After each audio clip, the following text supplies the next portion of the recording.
नमस्कार दोस्तों, आप सभी का स्वागत है हमारे YouTube चैनल पे। आज हम सुनने वाले हैं शेरलॉक होम्स की story a study in Scarlet. उसके लेखक है सर आर्थर कॉनन डॉयल। तो शुरुआत करते हैं हमारी कहानी। खून के लाल रंग पर तहकीकात। वर्ष 1878 में मुझे लंदन विश्वविद्यालय से डॉक्टर ऑफ मेडिसिन की उपाधि मिली और मैं सेना में सर्जनों के लिए तय पाठ्यक्रम पूरा करने के लिए नेटली रवाना हुआ। वहां अपनी पढ़ाई पूरी करने के बाद मैं सही वक्त पर असिस्टेंट सर्जन के तौर पर 5वीं नॉर्थम्बरलैंड फ्यूसिलियर में दाखिल हो गया। यह रेजिमेंट उस समय भारत में ही थी। मेरे वहां पहुंचने के पहले ही दूसरी अफगान लड़ाई छिड़ चुकी थी। मुंबई में उतरने से पहले ही मुझे पता चला कि मेरी पलटन दर्रों से गुजरकर दुश्मन के देश में दाखिल हो चुकी है। फिर भी मेरे जैसे हालात में फंसे कई दूसरे अफसरों के साथ में उनके पीछे पीछे गया और सही सलामत कांधार पहुंचने में कामयाब रहा, जहां मैंने अपनी रेजिमेंट को ढूंढ निकाला और फौरन अपना काम संभाल लिया। कई लोगों के लिए यह लड़ाई इज्जत और कामयाबी लाई थी, पर मेरे लिए तबाही के अलावा कुछ नहीं थी। मुझे अपनी ब्रिगेड से हटाकर बर्कशायर के साथ कर दिया गया, जिनके साथ मैंने मायवाड़ की खूनी लड़ाई में काम किया। वहां मेरे कंधे पर एक गोली लगी, जिसने मेरी हड्डी को चूर चूर कर दिया और हंसली की धमनी को छील डाला। मेरा अर्दली एक घोड़े पर मुझे लादकर अंग्रेजों के खेमे तक सही सलामत पहुंचाने में कामयाब हो गया था, जिसकी वफादारी और बहादुरी के बगैर मैं खूंखार गाजियों के हाथों में पड़ गया होता। दर्द की वजह से मैं परेशान था, शरीर भी कमजोर हो गया था। इसलिए मुझे बहुत सारे जख्मी रोगियों के साथ पेशावर के बेस सैन्य अस्पताल में पहुंचा दिया गया। यहाँ मेरी सेहत में इतना सुधार हुआ कि मैं वार्डों में चल फिर सकता था और बरामदे में धूप भी सेक सकता था। फिर मुझे आंतों के बुखार ने दबोच लिया, जो हमें हिंदुस्तान से विरासत में मिला था।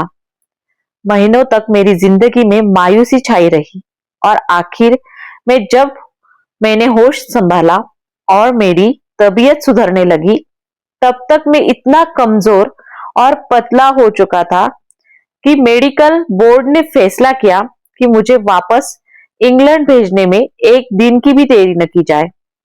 इसलिए मुझे ओरोंटिस नामक जहाज में रवाना कर दिया गया और 1 महीने बाद में पोर्टर्स माउथ के तट पर उतरा। मेरी तबीयत हमेशा के लिए खराब हो चुकी थी, पर नेकदिल सरकार से इजाजत मिल गई थी कि अगले 9 महीनों तक अपनी सेहत सुधारने की कोशिश करूंगा। इंग्लैंड में मेरा कोई सगा रिश्तेदार नहीं था, इसलिए मैं हवा की तरह आजाद था, या उतना आजाद जितना रोजाना 11 शिलिंग और 6 पेंस वर्ष 1878 के हिसाब से कमाने वाला इंसान हो सकता था। इन हालात में मैं कुदरती तौर पर लंदन की ओर खींचा चला गया। लंदन यानी वह बड़ा नाला जो पूरी ब्रिटिश हुकूमत के आलसियों निठल्लों को अपनी ओर खींच लेता है। वहां मैं कुछ समय के लिए स्ट्रैंड में प्राइवेट होटल में रहा, एक आरामहीन बेकार जिंदगी बिताता रहा। मैं उससे ज्यादा खर्च करता था जितना मुझे करना चाहिए था। मेरी जमा पूंजी की हालत इतनी पतली हो गई थी कि मैंने जल्दी ही महसूस किया कि मुझे इस जगह से निकलकर मुल्क के किसी दूसरे हिस्से में सारी जिंदगी बितानी चाहिए या अपनी आदतों में बदलाव लाना चाहिए। दूसरे रास्ते को चुनते हुए मैंने फैसला किया कि यह होटल छोड़कर किसी कम चकाचौंध वाली और कम महंगी जगह कमरा ढूंढूं। जिस दिन मैं इस नतीजे पर पहुंचा, उसी दिन मैं क्राइटेरियन बार पर खड़ा था। किसी ने धीरे से मेरा कंधा थपथपाया। पीछे मुड़ने पर मैंने स्टैमफोर्ड को देखा, जो पार्टस में मेरे नीचे एक ड्रेसर था। एक अकेले इंसान के लिए लंदन की बड़ी भूल भुलैया में किसी दोस्त का चेहरा नजर आना बड़ा अच्छा लगता है। स्टैमफोर्ड मेरा कोई नजदीकी दोस्त नहीं था, पर मैं तपाक से उससे मिला। वह मुझे देखकर खुश हुआ। मैंने उससे होलबर्न में अपने साथ लंच करने के लिए कहा। फिर हम दोनों एक साथ घोड़ा गाड़ी में रवाना हुए। तुम अपने साथ आखिर कर क्या रहे थे वॉटसन? उसने ताज्जुब से पूछा। उस वक्त हम लंदन की भीड़ भाड़ वाली सड़कों पर चल रहे थे। तुम डंडे की तरह पतले और मूंगफली की तरह भूरे हो रहे हो। मैंने उसे संक्षेप में अपने कारनामों के बारे में जानकारी दी। अपनी मंजिल पर पहुंचने तक मैं कहानी बस खत्म करने ही वाला था। बेचारा भूत। जब उसने मेरे हालात के बारे में सुना, तो उसने तरस खाकर कहा, अब तुम क्या कर रहे हो? रहने की जगह ढूंढ रहा हूं, मैंने जवाब दिया। यह दिक्कत सुलझाने की कोशिश कर रहा हूं कि क्या यह मुमकिन है कि सही दामों पर आरामदेह कमरा मिल सकेगा। बड़ी अजीब बात है, मेरे मित्र ने टिप्पणी की। आज तुम दूसरे इंसान हो जिसने यह बात मुझसे कही है। और पहला कौन था? मैंने पूछा। अस्पताल रसायन प्रयोगशाला में काम करने वाला एक व्यक्ति। आज सुबह ही वह अफसोस जाहिर कर रहा था कि उसे कोई ऐसा नहीं मिल रहा जो उन अच्छे कमरों में रहने का खर्चा उसके साथ बांट ले, जो उसने ढूंढे थे, पर उसकी जेब पर भारी पड़ रहे थे। और हाँ, मैं चिल्ला पड़ा, अगर हकीकत में वह ऐसे किसी व्यक्ति की तलाश में है जो उसके कमरे और खर्चा बांटने के लिए तैयार है, तो मैं उसके लिए बिल्कुल सही हूं। मैं चाहता हूं कि अकेले रहने के बजाय मैं किसी के साथ रहूं। युवा स्टैमफोर्ड ने अपनी वाइन गिलास के ऊपर से मुझे अजीब नजरों से देखा। फिर बोला, तुम अभी शेरलॉक होम्स को नहीं जानते हो। शायद तुम उसे लंबे अरसे तक साथी के तौर पर न रखना चाहो। क्यों? ऐसा क्या है उसके खिलाफ? ओह, मैंने यह नहीं कहा कि उसके खिलाफ कुछ है। वह अपने ख्यालातों में थोड़ा सा अजीब है। विज्ञान की कुछ शाखाओं में बहुत ज्यादा दिलचस्पी रखता है। जहां तक मैं जानता हूं, वह एक शरीफ इंसान है। शायद मेडिकल का छात्र है। मैंने कहा, नहीं, मुझे इस संबंध में कोई जानकारी नहीं कि वह करना क्या चाहता है। मैं सोचता हूं कि शायद वह एनाटॉमी में काफी जानकारी रखता है और वह आला दर्जे का केमिस्ट भी है। पर जहां तक मैं जानता हूं, उसने ढंग से कोई मेडिकल क्लास नहीं ली है। उसकी जानकारी बेहद अटपटी और अजीब है। ऐसा लगता है कि उसने बहुत सारी इधर उधर की जानकारी इकट्ठी कर ली है, जो उसके प्रोफेसरों को भी हैरत में डाल सकती है। क्या तुमने उससे कभी पूछा कि वह क्या करने की सोच रहा है? नहीं, वह इस तरह का इंसान नहीं है कि जिसके अंदर की बात आसानी से निकाली जा सके। हालांकि जब उस पर सनक सवार होती है, तब वह काफी बातूनी बन जाता है। मैं उससे मिलना चाहूंगा, मैंने कहा। अगर मुझे किसी के साथ रहना पड़ता है, तो मैं किसी पढ़ाकू और शांत स्वभाव वाले व्यक्ति के साथ रहना पसंद करूंगा। मैं अभी तंदुरुस्त नहीं हुआ कि ज्यादा शोरगुल बर्दाश्त कर सकूं। अफगानिस्तान में इतना ज्यादा भुगत चुका हूं कि मेरी बाकी की जिंदगी के लिए वह काफी है। मैं तुम्हारे इस दोस्त से कैसे मिल सकता हूं? वह लैब में ही होगा, मेरे दोस्त ने जवाब दिया। वह या तो हफ्तों तक उस जगह से कतराता है या फिर सुबह से शाम तक वही काम करता रहता है? अगर तुम चाहो तो लंच के बाद हम वहां चल सकते हैं। बिल्कुल, मैंने जवाब दिया और बातचीत का रुख दूसरी बातों की ओर मुड़ गया। होलबर्न छोड़ने के बाद जब अस्पताल की ओर जा रहे थे, तो स्टैमफोर्ड ने उसके बारे में कुछ और जानकारी दी, जिसके साथ रहने का मैं मन बना रहा था। अगर तुम्हारी उससे न पटे तो मुझ पर इल्जाम मत लगाना, वह बोला। मैं उसके बारे में इससे ज्यादा कुछ नहीं जानता जितना लैब में कभी कभार उससे मुलाकात होने पर मैं जान पाया हूं। वह सुझाव तुम्हारी ओर से आया था, इसलिए मुझे जिम्मेदार मत ठहराना। अगर हमारी नहीं पटेगी तो अलग होना आसान होगा, मैंने जवाब दिया। मुझे लगता है स्टैमफोर्ड, मैंने आगे कहा और अपने दोस्त की ओर गौर से देखा। इस मामले से हाथ धो लेने की तुम्हारे पास जरूर कोई वजह है। क्या इस आदमी का गुस्सा बहुत तेज है या और कोई बात है? इस बारे में मैं घुमा फिरा कर बात मत करो। अनकही बात को कहा नहीं जा सकता, हंसते हुए उसने जवाब दिया। मेरी दिलचस्पी के हिसाब से होम्स कुछ ज्यादा ही साइंटिफिक दिमाग रखता है। प्रायः अनमना और रूखा सा रहता है वो। कभी कभी वह अपने दोस्तों को चुटकी भर वनस्पति चटाता है, किसी दुष्टता से नहीं, समझे, पर सिर्फ इस कुतूहल से यह देखने के लिए कि उसका ठीक ठाक क्या असर होता है।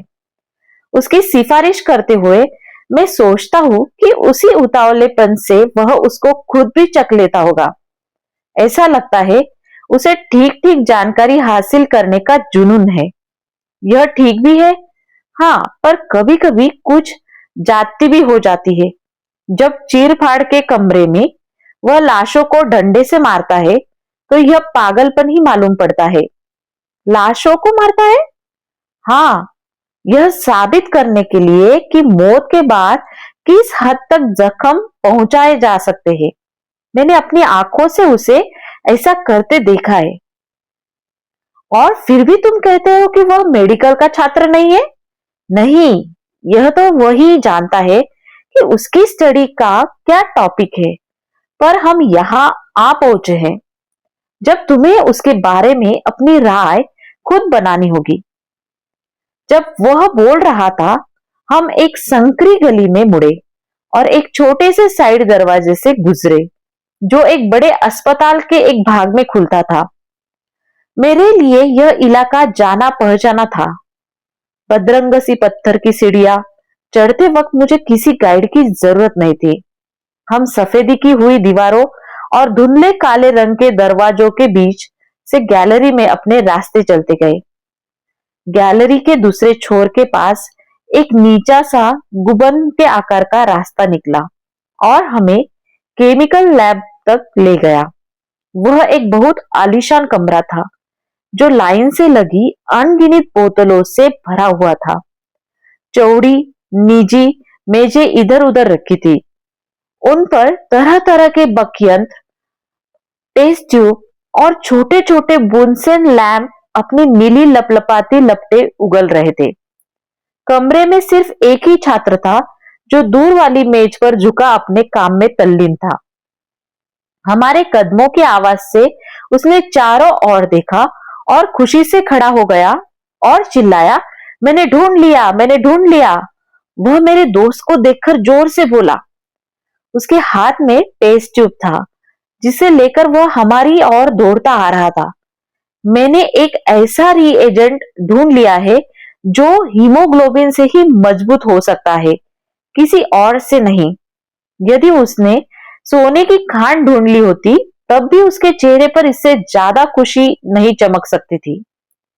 Doctor Watson, mister Sherlock Holmes, Stamford ने हमारा परिचय करवाते हुए कहा। हाउ आर यू, उसने विनम्रता से कहा और मेरा हाथ इतनी जोर से पकड़ा जितना कि मैं सोच भी नहीं सकता था।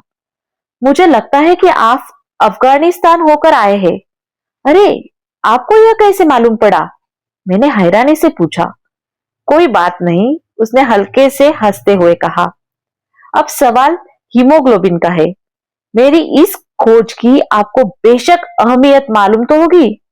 इसमें कोई शक नहीं कि रासायनिक तौर पर यह बहुत दिलचस्प है, पर व्यवहारिक रूप से क्यों भाई?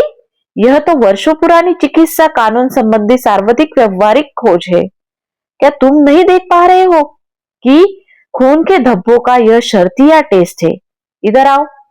तुरंत उत्साह में उसने मेरे कोट की आस्तीन को पकड़कर उस मेज की ओर खींचा जहां वह काम कर रहा था। थोड़ा सा ताजा खून लेना पड़ेगा, उसने एक लंबा सुआ अपनी उंगली में चुभोते हुए कहा, और इसकी वजह से निकली खून की बूंद को वह एक पतली नलिका में इकट्ठा कर लिया। अब मैं इस खून को 1 लीटर पानी में मिलाऊंगा। तुम गौर करोगे कि यह मिश्रण शुद्ध पानी जैसा दिखाई पड़ेगा। खून का अनुपात 10 लाख में 1 से ज्यादा नहीं हो सकता।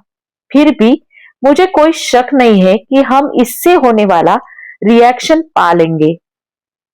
बोलते बोलते उसने बर्तन में कुछ सफेद दाने डाले और फिर एक पारदर्शी तरल पदार्थ की कुछ बूंदे उसमें मिला दी। पल भर में वह मिश्रण हल्के भूरे रंग का हो गया। भूरे से रंग की धूल उस कांच के जार के तल पर जम गई। हा हा, वह ताली बजाते हुए चिल्लाया। उस समय ऐसा लग रहा था मानो एक नया खिलौना पाकर बच्चा खुश हो रहा हो। इसके बारे में क्या राय है? यह बहुत ही नाजुक टेस्ट मालूम होता है, मैंने कहा। सुंदर, अति सुंदर। पुराना वाला बहुत फुहड़ और अनिर्णायक था। ब्लड कार्पसल का माइक्रोस्कोपिक टेस्ट भी ऐसा ही हुआ था। अगर धब्बे कुछ घंटे पुराने हो जाते हैं तो यह बेकार हो जाता है। अब चाहे खून पुराना हो या नया, यह नया टेस्ट उतना ही असरदार रहता है। अगर इस टेस्ट की पहली खोज कर ली गई होती तो सैकड़ों ऐसे लोग जो आजाद घूम रहे हैं वो अपने जुर्म की सजा भुगत रहे होते। वाकई, मैं बुदबुदाया। जुर्म के मामले में अक्सर इसी एक मुद्दे पर लटके रहते हैं। एक इंसान गुनाह के कई महीनों बाद शक के दायरे में आता है। उसके कपड़ों का टेस्ट किया जाता है और उन पर भूरे रंग के धब्बे पाए जाते हैं। ये खून के धब्बे या मिट्टी के धब्बे या जंग के या फलों के या किस चीज के धब्बे हैं, यह सवाल जिसने विशेषज्ञों को उलझन में डाला है। और क्यों? क्योंकि कोई भरोसेमंद टेस्ट नहीं था। अब हमारे पास शेरलॉक होम्स टेस्ट है, इसलिए कोई दिक्कत नहीं आएगी। बोलते समय उसकी आंखें चमक रही थी।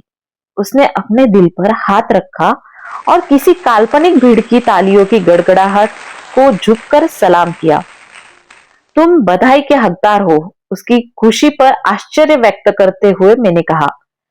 पिछले साल फ्रैंकफर्ट में वॉन बिशचोफ का केस था। अगर यह टेस्ट तब मौजूद होता तो वह शर्तिया सूली पर लटका दिया जाता। फिर ब्रैडफोर्ड का मेसन था, कुख्यात मुलर और मोंटपेलियर का लिफेव्रे और न्यू ऑरलियंस का सैमसन। मैं ऐसे बीसीओ केस गिना सकता हूं जिनका यह टेस्ट फैसला कर देता। तुम गुनाह के चलते फिरते कैलेंडर लगते हो, हंसते हुए स्टैमफोर्ड ने कहा। इस आधार पर तुम अखबार निकाल सकते हो। उसे तुम पुलिस के भूतपूर्व समाचार का नाम दे सकते हो। यह काफी दिलचस्प भी होगा पढ़ने में। अगली अंगुली पर सुआ चुभोने की जगह प्लास्टर का छोटा सा टुकड़ा चिपकाते हुए शेरलॉक होम्स ने फफ्ती कसी। मुझे होशियार रहना पड़ेगा, वह बोलता गया। फिर मुस्कुराते हुए मुड़कर मुझे देखा, क्योंकि मुझे जहरीले पदार्थों से काफी उलझना पड़ता है। बोलते हुए उसने अपना हाथ आगे बढ़ाया। मैंने गौर किया कि वह ऐसे ही प्लास्टर के छोटे छोटे टुकड़ों से भरा पड़ा था और तेज एसिडों से बदरंग हो रहा था। हम यहाँ काम से आए हैं, एक ऊंचे तिपाई स्टूल पर बैठते हुए और एक पैर से दूसरा स्टूल मेरी ओर खिसकाते हुए स्टैमफोर्ड ने कहा।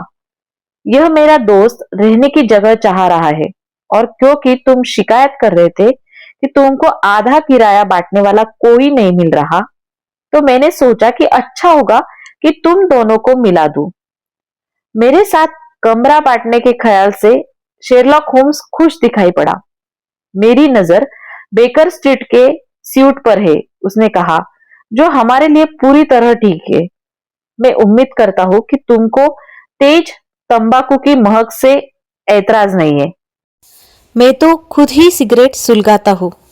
मैंने जवाब दिया, वह तो ठीक है, मेरे पास अक्सर ही केमिकल रहते हैं और कभी कभी मैं टेस्ट भी किया करता हूँ। इससे तुमको खींच तो नहीं होगी? किसी भी तरह की नहीं। मुझे देखने दो, मेरी दूसरी कमियां कौन कौन सी है। मैं कभी कभी मूडी हो जाता हूँ और कई कई दिनों तक मुंह नहीं खोलता। जब मैं ऐसे करूं तो तुम यह मत सोचना कि मैं यूं ही ऐट रहा हूं। बस मुझे अकेला छोड़ देना और मैं जल्दी ठीक हो जाऊंगा। अब तुम्हारे पास कबूलने के लिए क्या है? यह अच्छी बात होगी कि दोनों लोगों को एक दूसरे की बुरी से बुरी आदतों की जानकारी हो, इसके पहले कि वे साथ साथ रहना शुरू करें। इस बात पर मैं हंसा। मैंने एक छोटा पिल्ला पाला हुआ है, मैंने कहा। मुझे शोर शराबे से ऐतराज है क्योंकि मेरा दिल सिहर जाता है और मैं वक्त बेवक्त जग जाता हूँ। मैं बेहद आलसी हूँ। जब मैं तंदुरुस्त होता हूँ तो मेरे अंदर दूसरी तरह की बुराइयां होती है, पर अभी के लिए यही मेरी खास बुराइयां है। वायलिन बजाना क्या तुम्हारे शोर शराबे की लिस्ट में शामिल है? उसने बेचैन होकर पूछा। यह तो बजाने वाले पर है, मैंने जवाब दिया। अच्छी तरह बजा वायलिन तो सभी को अच्छा लगेगा, बुरी तरह बजाया जाने वाला वायलिन तो किसी को भी अच्छा नहीं लगेगा।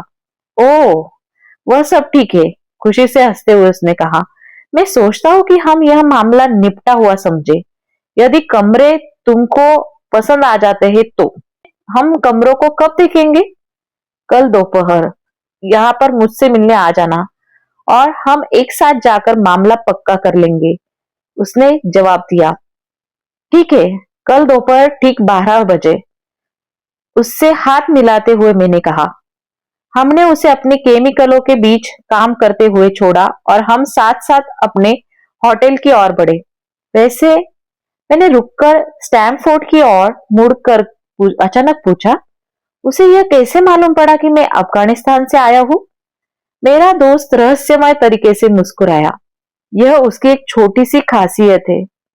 वह बोला, काफी सारे लोगों ने जानना चाहा कि वह यह कैसे पता कर लेता है। ओह, तो यह एक राज है, हाथ मिलाते हुए मैंने कहा। यह बिल्कुल साफ है। हमें साथ मिलाने के लिए मैं तुम्हारा शुक्रिया अदा करता हूँ। इंसानों की सही जानकारी किसी आदमी के बारे में तहकीकात करने पर होती है। तब फिर तुम इसको पढ़ना, मुझसे विदा लेते हुए स्टैमफोर्ड ने कहा। पर तुम्हें वह बहुत ही पेचीदा जान पड़ेगा। मैं शर्त लगा सकता हूँ कि तुम उसके बारे में जितना जान पाओगे उससे ज्यादा वह तुम्हारे बारे में जान लेगा। Goodbye. मैं उम्मीद करती हूँ कि आपको मेरी शेरलॉक होम्स की ये कहानी पसंद आई होगी। इसका नेक्स्ट पार्ट जरूर सुनिए और लाइक, शेयर और सब्सक्राइब करें मेरे यूट्यूब चैनल को इसी तरह की ऑडियो बुक के लिए। धन्यवाद।